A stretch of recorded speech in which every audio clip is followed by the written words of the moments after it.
log load? Heck yeah.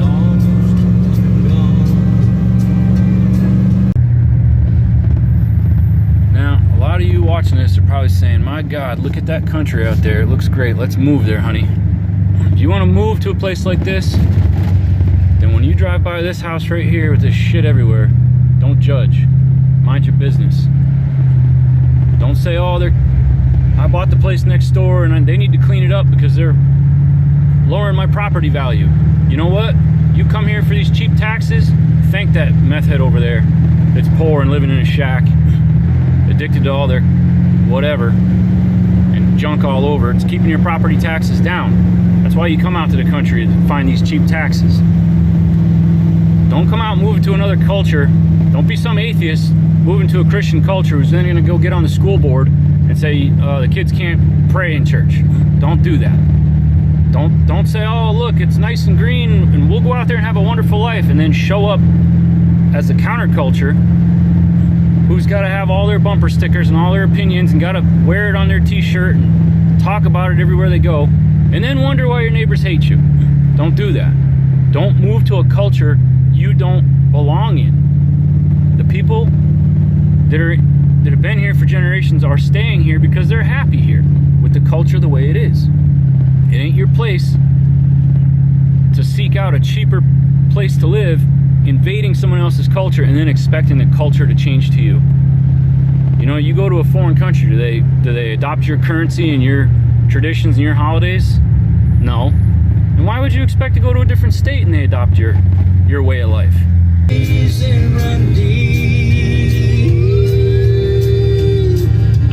come back for the strength that I need, and hope comes no matter how far down I sink. The roots of my raisin run deep. I pulled up in the driveway. Oh, it sure was good to be there. And through the open door, I could see that Dad was asleep in his favorite chair. In his hand was a picture of Mom, and I remembered how close they were. So I just turned away, didn't want to wake him and spoil his dreams of her. A Christian mom who had the strength of a life the way she did. Then to pull that apron off and do the Charleston for us kids. Her dad, a quiet man whose gentle voice was seldom heard, who could borrow money at the bank simply on his word. The roots of my raisin run deep.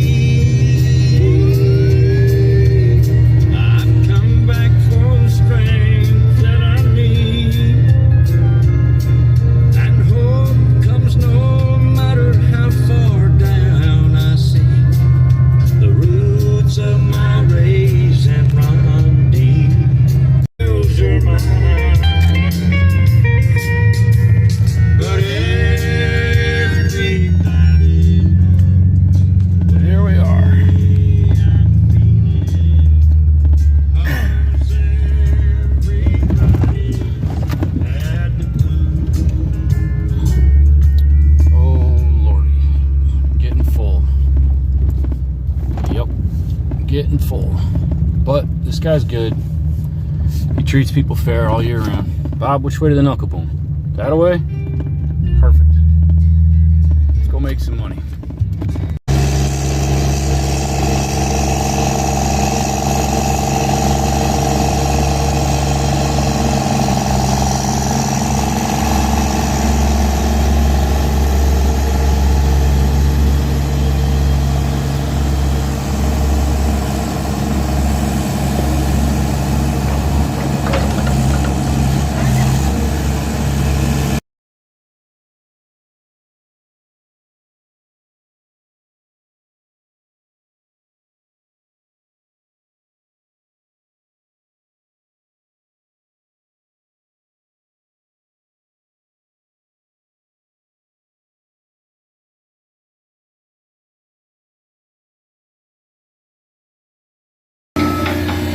This is the coolest thing ever. That's a stationary 3-phase knuckle boom. Electric knuckle boom. It's fast, quiet. Got no engine to maintain. That's pretty cool.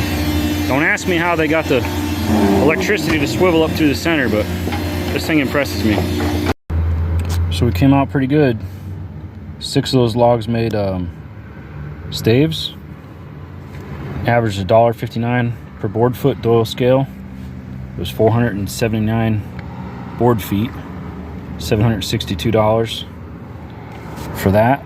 And 4 of them, the guy at the stave mill, the owner, I know him, I chased him down and said, hey, check these logs out, buy what you want, and whatever you don't, toss it back on the trailer. So 4 of them, he said, nah, you're better off bring them down as tie logs. And they made 378 board feet, $179, so that's a 47 cents per board foot average. The entire load together, all 10 logs, made $941.94. Plus I got a $15 haul bill out of it, so it's a tiny bit more, $960 or so. Not bad for some yard trees laying on the ground for 6 months. It's $1,000 sitting in a pile. Cut it in half, that's $470. It took me 2 days of just piddling, so I made $200 and some a day with my old paid off junk truck just piddling. Not bad. I'm pretty happy with that. Praise the Lord. God bless you. Thanks for watching.